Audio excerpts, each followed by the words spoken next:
There's going to be high stakes and high reward this weekend at Silverstone. Let's get right into it.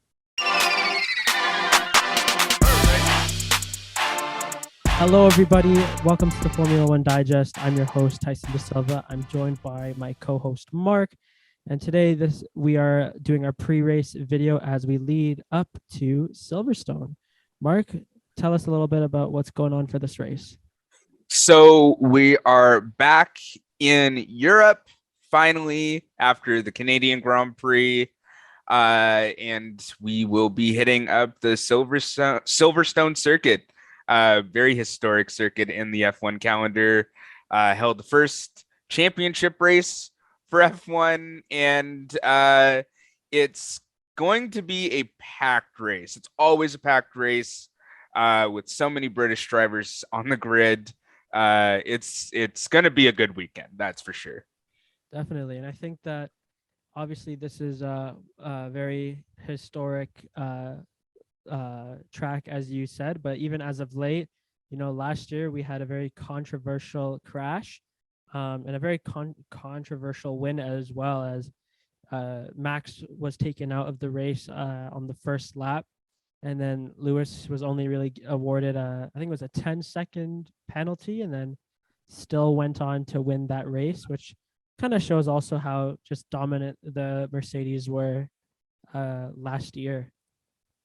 Yeah, absolutely. I mean, we all say it now. The Mercedes was built like a tank for the last 7 years in a row.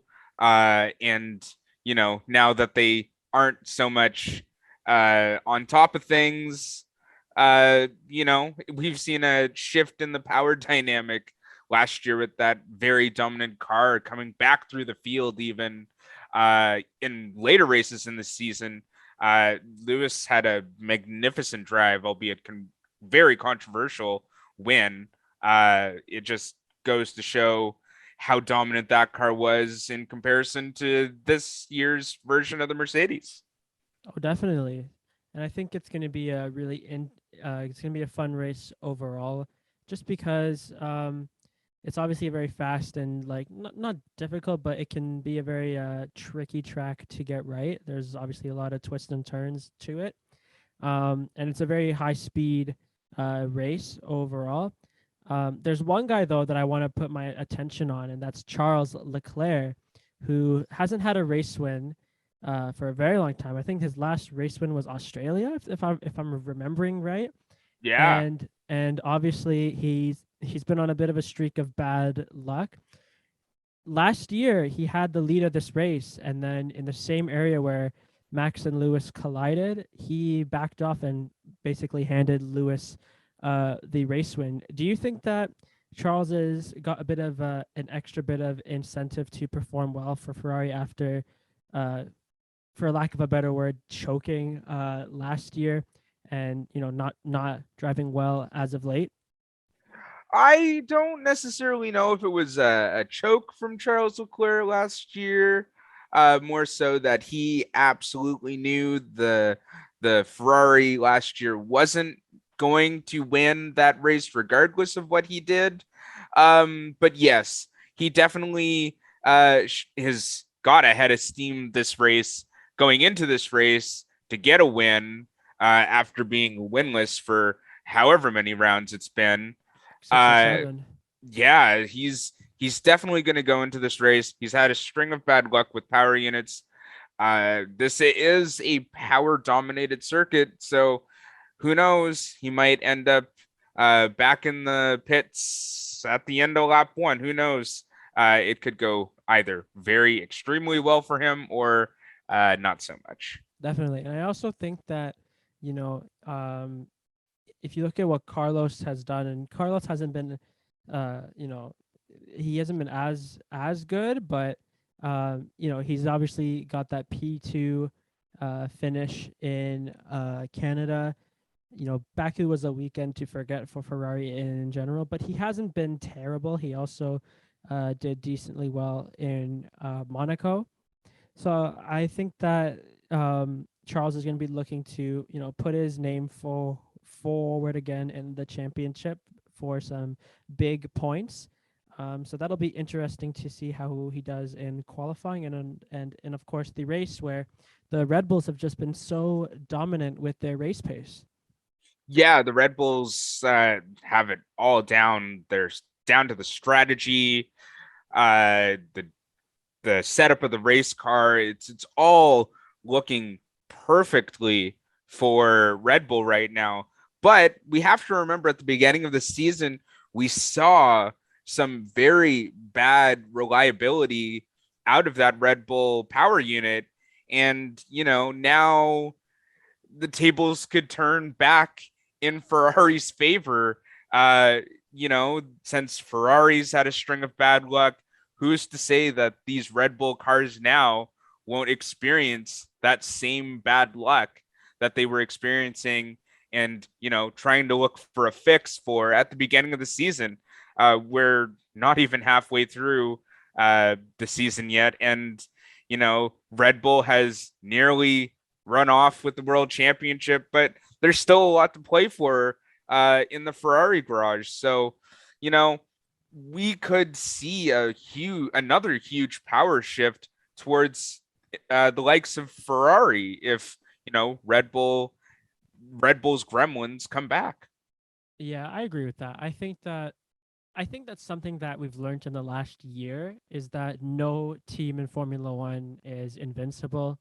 Mercedes have shown that they are just is that they do have a weakness, and they've shown that this year especially. Having a car that's not as dominant as it was, even last year and years prior to it. You have Red Bull who, for a while there had their issues. They won a championship last year in a car that also was probably second best on the grid. Um, and now, obviously they have the hot hand, but who's to say that it doesn't come back? And Ferrari know all too well at, how much they have struggled as of late. And, they started off the year so well, but now they've kind of come back to earth, and now it's really any team is vulnerable, I guess is what I'm trying to say. Yeah. And we've seen how delicate these 2022 cars are for all teams this season, all the way down to Alfa Romeo and Haas. So, you know, like you say, we never know what's going to happen after a race weekend. Oh yeah, for sure. And I also think that, there's going to be there probably will be a little bit of drama going into this weekend. I don't think it'll be a boring race. So that'll be interesting to see as to what may happen. Yeah, absolutely. Like we've seen last year, a lot of drama in the race, a lot of controversy.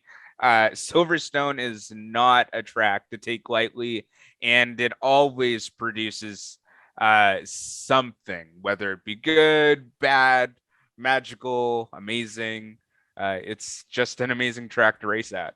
For sure. And now going into this race weekend, we have both chosen three predictions that we believe will happen going into, but that could happen by the end of this race weekend. So let's get right into that. So, Mark, what are your three predictions going into this race weekend? So, going in line with my Red Bull, let's, for lack of a better term, call it gremlins, I'm going to say that Max and Checo, get tangled up this weekend during the race. They seem to have had a great relationship so far, but I think this will be the race where the tables may turn. And that's, not necessarily a good thing to say where they're leading the championship, but I think this is going to be the turning point of the Red Bull season. Either for better or for worse. My second prediction is going to be Guan Yu Zhou for points. He's had a horrible string of bad luck, and it's so bad to see it to a rookie driver, and at no fault of his own for some of the DNFs.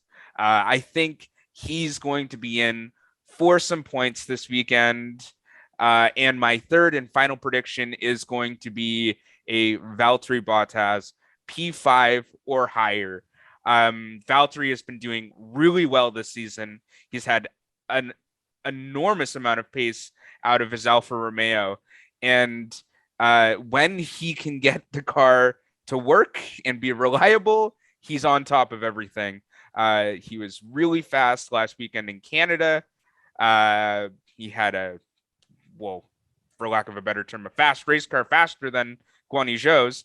And, he's just a great driver. And it's great to see a team like Alfa Romeo do really well in comparison to the last couple years where they've been at the bottom of the order.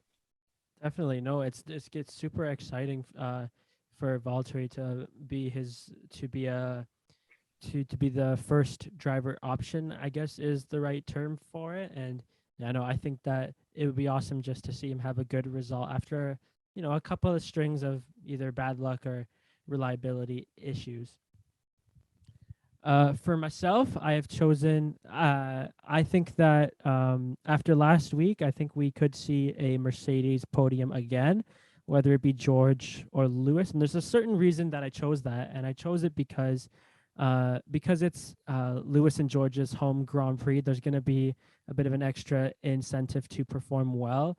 Obviously, both cars haven't been amazing, or at least at the level of the Red Bulls. But they call George Mr. Consistency for a reason. He's been awesome for Mercedes this year, and I think that there's a really good chance that one of them will be on the podium. I don't think both of them will, but I think that one of them could definitely be. And I think my leading pick was going to be George, just because he's had better luck than Lewis as of late, and he's gotten more out of that car. My second pick is, I think that this is finally the time mark where we see a Haas double podium. I think that Kevin Magnussen has been really strong for Haas, but I feel like he's been very aggressive at the start of these races, and as a result, he either has a puncture or a front wing issue, and then he has to box, and then he's basically out of the race by then. I think that after having that happen to him a few times, it's gonna teach him to be maybe a little bit more patient, still be aggressive at the start, but you can give space because there is more than one lap, Kevin. So I think that we're going to see Kevin definitely be in the points. And I think that, Mick Schumacher will finally get his first career points. I'm going to predict it's going to be in between a P10 and a P7. I don't think it'll be extremely high up in the grid, but I think we can finally see Mick get his points. And then my third prediction is, I think we're going to see a Daniel Ricciardo points finish. He'll finish P10 or higher. Yeah, those are some great predictions there. It'll be great to see Mick get his points, whether it be this race or another race. And yeah, Daniel has had some really great consistency as of late. And I think that's an amazing prediction there, because he's back on top of things. He's feeling his old Daniel self again. And, he's smiling. He's visibly happy again in the paddock. Yeah, and I don't know if anyone has read this, but Zach Brown also went out and said that we're happy with Daniel, and that the relationship between the team and Daniel has gotten better, or is at least strong. So I think that all those things come together, and I think that we could see another. I don't think we'll see him be on a podium, but I think that he definitely has the potential to do really well in this race. Him and Lando. Yeah, absolutely.